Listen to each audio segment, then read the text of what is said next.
नमस्कार सर्वांना, स्वागत आहे सर्वांचं साक्षी गोट फार्म अँड ब्लॉग चॅनलवर. शाळांना बांधलं आहे बरं का म्हणते का संध्याकाळ झाल्या हे पूर्ण संध्याकाळ झाल्या आणि शाळांना घातले बांधून. कारण कोंबड्यांना जे खाद्य घातलं आहे ना ते खाद्य लगेच ह्याने खात्यात. दिवसभर मोकळ्या होत्या, ह्यांचे पोटं भरल्यात. आता ह्याला जरा आणखी वैरण घालायचं. वैरण म्हणजे हरभऱ्याचं बुसकट घालायचं. संध्याकाळी जरा निवांत असते, कोंबड्या कोंडलेल्या असते त्यामुळे कोंबड्या इसकटत नाही त्या.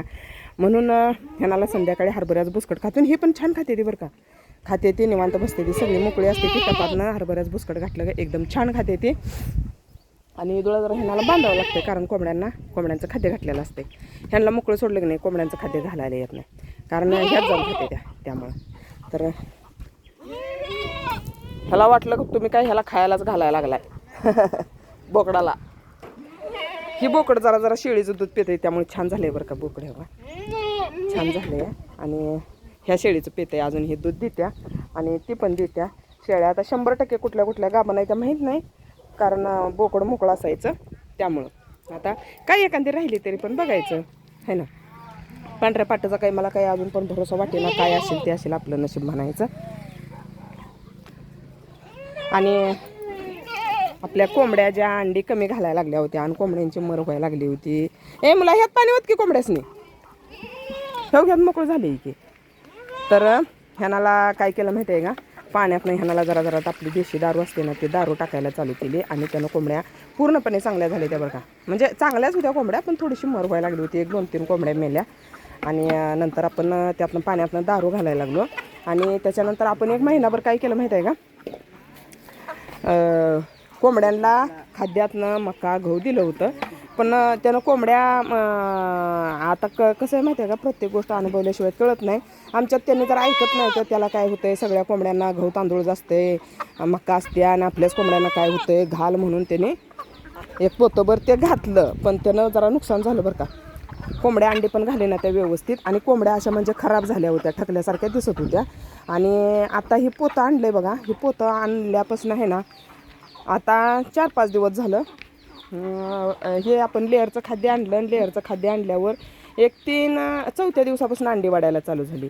अंडी वाढायला रोज 4 अंडी वाढायला चालू झाली. आता 30 ते 35 45 कोंबड्यांची 30 ते 35 अंडी रोज निघायला लागली ती. त्यामुळं एक अनुभव घेतलेला चांगला असतं. आमच्यात कसं त्यांनी जरा म्हणतात त्याला काय असतंय, लय नेम करतेस, गहू तांदूळ घातलं तर अगोदर कोंबड्या गहू तांदूळच खाऊन होत्या, असं तसं जरा काहीतरी म्हणतात. मग म्हणलं जाऊ दे, त्यांच्या मनासारखं होईल. पण ते त्यांचं ऐकून आहे ना 3 कोंबड्यांची मेल्या. पण कोंबड्या आजारी पण पडायला लागल्या. आणि कोंबड्या अशा खराब पण झाल्या, म्हणजे त्यांना थकवा आल्यासारखं पण झालं. आणि जेव्हा मग आता हे खाद्य घालायला चालू केले, कोंबड्या सगळ्या व्यवस्थित आहेत. त्या कोंबड्या एकदम चांगल्या आहेत. त्या कोंबड्यांच्या अंगावर चमक पण यायला लागली आणि कोंबड्या चांगल्या पण दिसायला लागल्या. त्या निरोगी दिसायला लागल्या कोंबड्या सगळ्या. अशा रोग्या झाल्यासारख्या झाल्या होत्या कोंबड्यावर का. 1 महिना 1.5 महिनाच ते खाद्य घातलं, पण त्यात नुकसान पण भरपूर झालं. अंडी पण भरपूर कमी निघायला लागली. कुठं 12 निघ 15 निघ अशी अंडी व्हायला लागली होती. आणि आता अंडी मात्र 30 अंड्याच्या वर निघायला लागली ती. रोज 30 32 आज 34 अंडी निघाली ती. अंडी पण भरपूर वाढली ती. कोंबड्या पण चांगल्या झाल्या. त्यामुळे काय होतं, आपल्याला वाटतंय गहू तांदूळ मका घातलं तर त्याला काय होतंय. आणि असं करून आमच्यात त्यांनी पहिलाच नको म्हणतो ती बरं का, हाई लेअरचं खाद्य घालूया कारण आपण अनुभव घेतलाय. तर त्यांनी नाही म्हटलं काय होतंय, असू दे बरं जाऊ दे म्हटलं, त्यांचं पण आता ऐकायला पाहिजे. होऊ दे म्हटलं त्यांच्या मनासारखं. आणि त्यांच्या मनासारखं करायला गेलो आणि 2-3 कोंबड्याचं नुकसान झालं. आणि कसं असतं माहिती आहे का, प्रत्यक्ष अनुभव आलेला पण चांगला असतंय बरं का.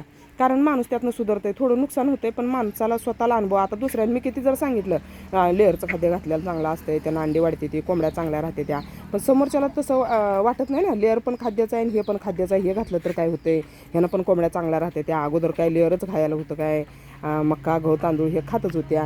तर तसं नसतंय बरं का. प्रत्येकानं ज्याचं त्यांना अनुभव घ्या, त्याशिवाय कळणार नाही तुम्हासनी. ज्याचं त्यांना अनुभव घेतल्याशिवाय काही सुद्धा कळणार नाही. आणि कोंबड्यांना गार पाणी ठेवायला लागते बरं का. सारखं पाणी ठेवायला लागते. स्वच्छ भांडी धुवून शिरून पाणी ठेवायला लागते. आमचं 5-6 भांड्यातले पाणी असते. आणि कोंबड्यांचं आता खाद्य खाऊन झाले, सगळ्यांचं खाद्य भरपूर खाऊन झाले. आणि कोंबड्या आता संध्याकाळी आज जायच्या तयारीत आहे त्या. ह्या कोंबडीचं नशीब बघा कसलं असेल. ह्याचा पाय कवा बारकं पिल्लू असताना, ही 2-2.5-3 वर्षाची कोंबडी आहे. आणि बारका असताना ह्याचा पाय कुत्र्यानं मांजराने खाल्लाय.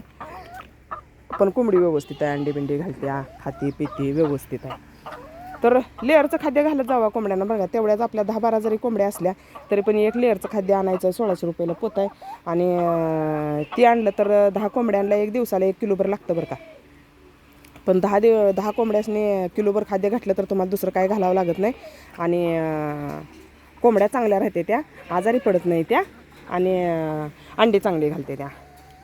त्यामुळं लेअरचं खाद्य घातलेलं चांगलं. मी पण अनुभव येऊ दे म्हणून बसले होते बरं का. म्हणलं जाऊ, पण 3 कोंबड्यांचं नुकसान झालं बरं का आमच्या. म्हणून कोंबड्यांना लक्ष द्यावं लागतं आणि घरात सगळ्यांचं ऐकावं पण लागतंय. आता असं करूया म्हटलं तर त्यांच्यासारखं पण करावं लागतंय. मग त्यात थोडं नुकसान झालं तर आता सोसावं पण लागतंय, है ना.